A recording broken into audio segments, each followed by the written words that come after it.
You're watching CBS 4 News in high definition. After the freeze comes the thaw, and what to do about those broken pipes and busted cars. It's also a reminder about taking precautions. The cleanup after the freeze tops our news this evening. I'm Karen Lee. I'm Jim Benham, and the freeze and thaw of the weekend left a mess at O'Connell Middle School. That's in Lakewood. The broken pipes flooded the school with thousands of gallons of water. Most of the damage there is to the administrative and the nurse's office. Classes will resume at O'Connell on Wednesday as scheduled. CBS 4's Michelle Griego is following the freeze damage and the cleanup all over town from Parker. Michelle, this has been an expensive storm for a lot of people.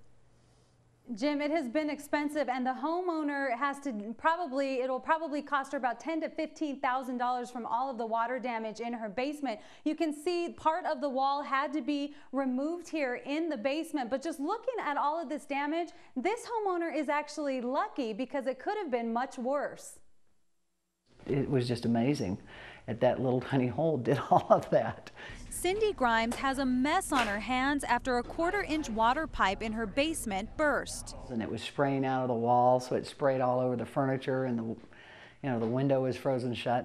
She was out of town for New Year's, but luckily just days before, she showed her neighbor where her water shutoff valve was, hidden in the closet of a bedroom. If she didn't know where it was, they would have, I don't know what they would have done. It would have continued to run. So the water came out of the wall here. There was so much water, it ran down to her neighbors, leaving a 5-inch thick mini ice rink on the driveway. And all you can do is stand there and shake your head and go, oh my God. A restoration crew had to remove 3 layers of drywall and everything else wet. We came out, extracted the water out of the carpet, removed the carpeting pad, disposed of it, removed the casing. NuBilt crews have been working around the clock on homes like Cindy's. Frozen pipes are common in Colorado in the wintertime, but Cindy hopes others will learn from her. Leave the heat up, leave the water dripping, and let your neighbors know exactly where your turn-off valves are.